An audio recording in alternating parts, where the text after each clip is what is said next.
Coming up right now on Lifestyle Magazine. It used to be restricted to Las Vegas and Atlantic City, but now casinos seem to be popping up everywhere. And with the convenience of the internet, many people make gambling a regular part of their lifestyle. For some, it's a trap that snares them into addiction. You'll meet people who know just how powerful that addiction can be. And now the hosts of Lifestyle Magazine, Mike and Gail Tucker. Thank you and welcome. Our first guest is Director of Training for the California Council on Compulsive Gambling. Please join me in welcoming Mr. Mark Lefkowitz. Thank you for being here, Mark. Thank you for having me here today. Oh, you bet. Listen, tell us, what is a problem gambler? Well, problem gambling could be any kind of problem related to gambling. Somebody doesn't have to be addicted necessarily to have a problem with gambling. Generally, problem gambling are generally people with financial problems due to their gambling. They tend to max out their credit cards, or they start borrowing money because they figured they're going to most gamblers think, and especially problem gamblers think, that if they gamble long enough, they're going to win it all back. They're going to hit it, yeah. So sometimes it's financial, but it could also create marital problems. It could also create legal problems or work problems. But generally, these are the people that haven't yet crossed over to the line to what we call compulsive or pathological gambling. Pathological compulsive gambling excuse me, is more like drug or alcohol addiction. Okay. Those are the people that sort of have to gamble. Okay. Those are the people that don't weigh the consequences out and will keep gambling and gambling. Regardless of the cost. Regardless of the cost, generally until all their money is gone.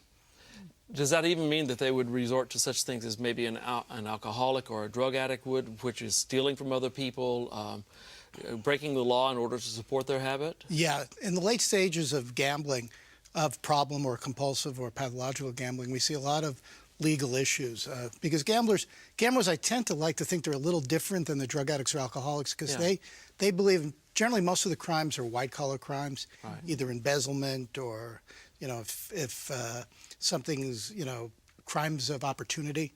If something's hanging out and they could take it and turn it into cash, they'll do it. Gotcha. But they believe that they're going to put the money back when they win. Okay. Especially in terms of embezzlement. Yeah. They figure they'll steal the money on Friday. Score big, I'll put it back in Monday. No one will ever know. Nobody. And maybe the first 2 times they get away with it. Right. But then eventually they can't get away with it and they keep losing more and more, embezzle more and more. And we see a lot of people in prison because of their gambling. So a problem gambler, you wouldn't necessarily say had an addiction, but when it gets to the compulsive point, then that is an addiction. Right. That's sort How of would someone recognize that in themselves? That's sort of what we call crossing the line. That's sort of, in terms of problems, they're able to stop, or they might even be able to gamble normally again if they learn the lesson, be able to manage themselves financially. But once they cross that line, they can't stop.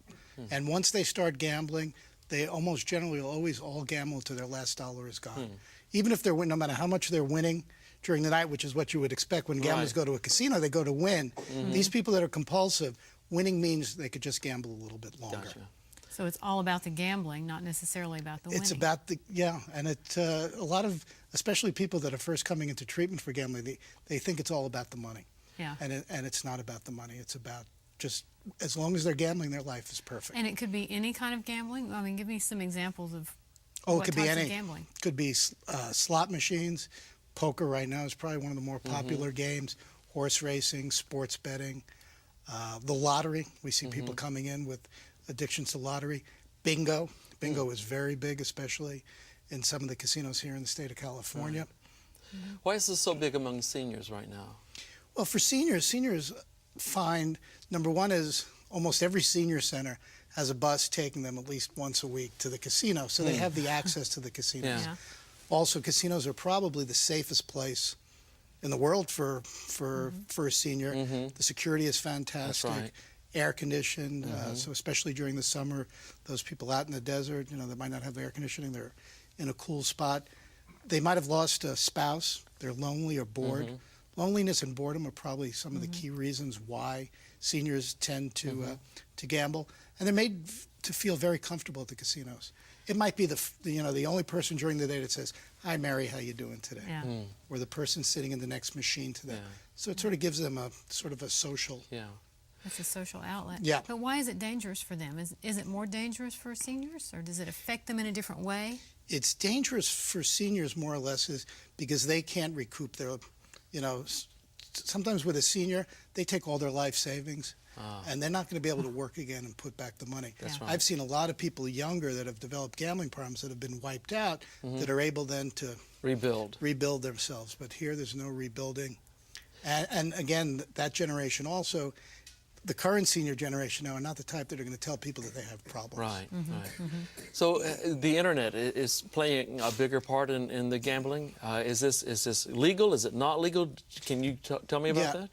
The gambling on the internet is illegal with the exception of horse racing. Okay. Horse racing is the only legal internet wagering in the United States. So all others are illegal. And some laws that came up in terms of financing the internet. Right now, probably the most popular game on the internet is Texas Hold'em. Okay. It started off with sports betting as sort of what a lot of offshore sports betting sort of what built it. But now they say more hands are played on the internet on poker than in all the land casinos for Is the that whole year right? in just one day. Well, it's so easy. It's right there in your, It's in easy. your Click, house. click, you're on, and you can play. That's But, interesting. yeah, but they've changed some of the banking laws to make it a little bit more difficult. And we've seen a decline in the internet, in internet gambling over the last maybe 6 months. But we're starting to see maybe some third party. They're trying to figure ways There's always around a way, it. yeah. Yes. There is help, though. Gamblers Helpline. Can you tell me something about that? Yeah, we have a helpline, 1-800-GAMBLER, 1-800-GAMBLER, and it's a 24-hour day, 365 days a year helpline. It's answered by all master's level or higher people in addiction. It can be answered in any language, and those people are really good at being able to assess whether or not somebody's got a problem, and they will refer them. Almost 98% of all the people that call that number refer to either Gamblers Anonymous or Gam-Anon. Gam-Anon is a program for family members of people with gambling problems. Hey, I really appreciate this information, and it is obviously a lot more that we could be asking you and a lot more information to share, but we're kind of pressed for time right now, so we're going to move on. Coming up after this break, you're going to hear from a woman whose gambling addiction ruled her life. Could her story be yours? Stay with us. We'll be right back. We learned English. Your kids can too. Just watch Hello Channel.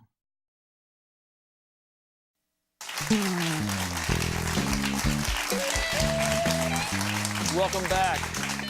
Karen is a member of Gamblers Anonymous, and she has agreed to come on our show only if her identity is protected. Karen, welcome to Lifestyle Magazine. Thank you for having me. Karen, how did you get started gambling? I started gambling in the 2nd grade. I classified myself the best card shuffler, and then I would throw baseball cards against garage doors with my friends, and whoever got closest to the garage door got the baseball cards. Very exciting feeling I got from that. Really? You felt excited to be able to do that? And that, what was the feeling there? I can't even describe it. It was just like a euphoria. It was just exciting, especially when I won the cards. Well, after that, what was the next step in your process for gambling? Probably the next step was I used to have card games with some of the neighborhood kids, and I would lose my allowance money, and then I started taking pennies, nickels, and dimes from my mom. And when I was in junior high school, I would shoot craps with the boys in the co-ed locker room, and it kind of escalated from there. Got married young, got married in Las Vegas, and spent a lot of time at the slot machines in Las Vegas. Is that right? So what's the worst that it got for you? It got to the point where I came home right before Christmas, and I had played cards. I had been playing cards all night. I had 2 children at the time, and when I walked in, my husband said to me, because this had been going on for some time, he said, "I hate to make Christmas miserable for you, me, and the kids, but if you don't get some help, you're not going to be here for Christmas." Wow. That had to be a cold awakening for you, right? It was a real cold awakening. I told him, I said, "I've been telling you to get me help." And he said something real important that I didn't realize till later. He says, "You can't help somebody that doesn't want to help themselves." And until that morning, knowing that I had to go to I had to find another home, I looked in the phone book and found Gamblers Anonymous, and I gave them a call, and I attended my first meeting. Is that right? What was it like to walk into that first meeting? When I walked in, I was scared. I pictured guys in visors. I didn't know what to picture. I had no idea what it was all about. And I sat down, and they started talking, and they wrote this little book. It's called our combo book. And I started reading it, and I knew they wrote that book for me because I could identify with everything in the book. I finally felt like there was some hope, you know, light at the end of the tunnel. I didn't like myself very well, and I knew that, you know, one day at a time, maybe I could overcome a gambling problem. Wonderful. You know, at the very lowest part, what were the emotions you felt? Were guilt, shame? What else was a part of that? I don't know if I felt a lot of guilt and shame in the beginning. I did later on. Okay. I just felt I took time away from my family. I took time away from my kids. My son was 13 when I quit gambling, and he was a very slow learner and was getting a D- in school. And in the first 6 months that I didn't gamble, he brought home a 3.5 grade card. So this had hold of you to the point that it was more important than your family. Yes. Was it more important than everything? Was there anything more important at the time? It got to the point where gambling was the most important thing in my life. I didn't realize that I had a sickness. I explained it to my children when I quit gambling. I said, you know how you get the flu and you get sick and you don't mean to? I said, well, I'm gambling and I don't mean to. I said, so I'm going to get some help for that. Yeah. So the process of help that you found at Gamblers Anonymous, what do they do? Well, we share our stories. We share our experience, strength, and hope. We work by 12 steps of recovery and 12 steps of unity. And it's a whole different life. It's a whole,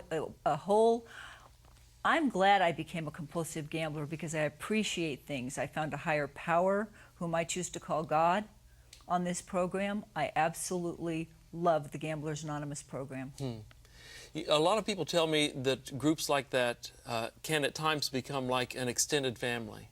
Has that been the case for you? They're definitely an extended family. They are my family. I mean, I have family, but they're closer to me than my own brothers, my own real brothers. Right.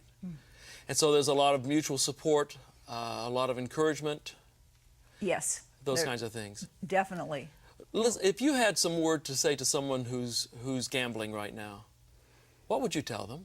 Well, if they have a gambling problem and they want to quit gambling, I would tell them that we're here to help. There's meetings everywhere, and we have a national hotline, and it's 888-GA-HELPS. All they have to do is pick it up and press the number. It'll tell you what to do. Press the number, and they can talk to a live person who actually is a compulsive gambler and a member of Gamblers Anonymous, and they'll tell them where to go. How long has it been since you went to that first meeting?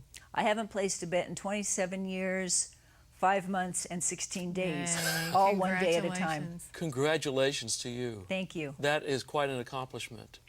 Mark, is Karen's story typical? It is more typical for a male gambler. Gamblers tend to sort of be broken down to either action or escape relief gamblers, where most women that present with gambling problems now that come into treatment are Gamblers Anonymous, what we call escape relief gamblers that gamble more on the slot machines primarily. Is that right? But Karen was more of, which is a little unusual, but Karen was more of what we call an action gambler. An action. Playing games against other people, challenging of other people. So she got a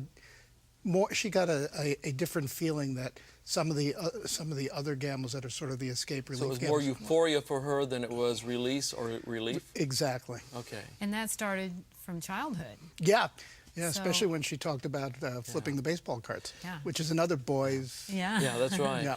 Formed that habit early on. Well, thank you so much for sharing your story with us and for your openness and vulnerability here today. Thank you. Thank you, Karen. Coming up, a man who quit work in order to make a living at gambling, right after this short break.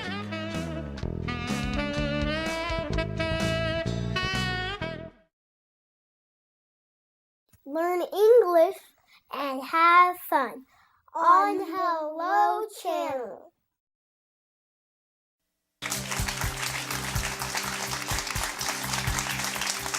Thank you. Thank you. Phil is another member of Gamblers Anonymous. Thanks for being here, Phil, and welcome to Lifestyle Magazine. Thank you for inviting me. So, Phil, how did you get started gambling? In retrospect, I can probably track it to about the age of 8 or 9. Gambled with marbles, or then the glass ones we called smokies. Baseball cards. We had gum cards that were war cards. I can remember the Chinese-Japanese wars. And then flipping coins, nickels, dimes, quarters to a line or to the wall. And at age 12, I walked into a pool hall. I was born and raised in Montreal, and pool there was not the same as here. It was a snooker table. A lot tougher than a pool table that you guys have here. Yeah. And then it was a bowling alley, and eventually to illegal gambling casinos. They were not legal in Montreal, but at age 18, I became a cab driver, and I could find anything anywhere in the city. Yeah. Tell us a little bit about what it feels like to win or to lose, and why does that drive a gambler? I don't think the winning or the losing was it. I truly believe that for me it was a release of emotions, feelings. I make the analogy to someone that you've seen that you see saying like he or she wants a cigarette real bad. I didn't feel that openly, but deep down it was there. It was the urge to escape. And I found that if I was sitting at a card table playing cards, everything else became oblivious. So it got you away from anything else that was bothering you in your life. That's how that's what it became. It became a learned behavior over a period of years. What was the lowest point for you? Probably when my wife said to me, "You're doing all of the things that you swore you would never do. Don't you think you might need some help?" Yeah. Now, help me understand this. You actually left your job thinking you can make a living at this? The last 6 months that I gambled, yes. I worked for a company where I managed the company, and every 6 months I got a bonus. My bonus at the time that I left was $26,000, and I had a few $1,000s in the bank besides that. Right. And I said to my wife, I'm not going to have to work again. I can go and sit and play in a card room and sit no longer than 8 hours a day, and it'll be like a regular job. And if I make my day's pay in 4 hours, I'll come home. And what did she say to that? She said, I don't believe you can do it, but she says, I can't argue with you. And she was right. I could do that maybe for the first 3 or 4 days, but then the obsession took hold. The euphoria of being there and not having to feel. Actually, I learned only after I came into Gamblers Anonymous that my biggest problem was I had taught myself how not to feel. Now, I know that you've been getting a lot of help at Gamblers Anonymous. Could you tell us one of the most devastating stories that comes from some of your friends that you've met there? I heard of a lot of people who hurt badly, but somebody, in fact, you might have asked me about something about internet gambling the first time we spoke, and that's why this particular woman's story came to my mind, and I asked for her permission to talk about it. Good. She was in her early 60s, had a decent job, was in retirement, and she was home, and all of a sudden she became involved in gambling on the internet. And in a period of 1.5 to 2 years, she went through her complete retirement. Oh, my. Which was in excess of $350,000. Oh, my goodness. And the only way she got caught was because she was in charge of the money in the family. Her husband was a full-time employee and still is at a major corporation, and she got a hold of his PIN number and started to withdraw something from his 401k. And somebody in his company noticed the second touch and said something to him and said, hey, if you really need some money, why are you taking it out of your 401k? Yeah. Why don't you get a loan? And he said, what are you talking about? I haven't taken any money out. And that's when he went home and he confronted her, and everything came out in the open. And the worst part of it all, after having lost all of that money, 1.5 years later, both the state and federal governments came down on them for taxes on all that money. Oh, yeah. Something she never bargained for. That's right. And Yeah. they're still feeling it today. And that's been about 3.5 years ago. So what has Gamblers Anonymous done for you? Gamblers Anonymous has taught me how to learn to feel all over again, how to express my feelings, and how to accept the most important fact in my life, that any feeling, good, bad, or indifferent, I can let go of and entrust to this power greater than myself that I choose to call God. And He gives me everything that I need and always a little bit extra. Not everything that I want, but always turns out to be, I get everything that I want, but He provides everything that I need and somehow always a little bit extra. Phil, do you have any advice for anybody who's gambling right now? Not for the people who are gambling. I can only give some advice to people that call and ask for help. I cannot be concerned for the people who are out there gambling of their own free will, no. And that is a distinction, isn't it? Yes, definitely. For me, there is. So what would you say to someone who calls? There is a chance for help. I'm a living example. And we're glad you are, Phil. This is a marvelous story. Mark, again, is his story typical? Yeah, very much so, Mike. Well, Phil, we cannot thank you enough for your courage, your bravery in coming here and sharing your story with us.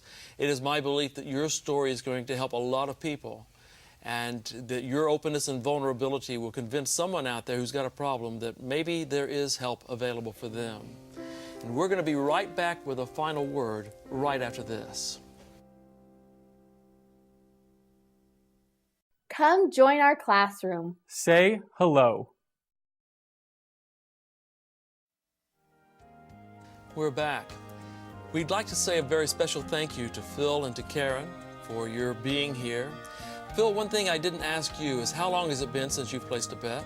November 25th, 1981. Congratulations. We're very, very happy for you.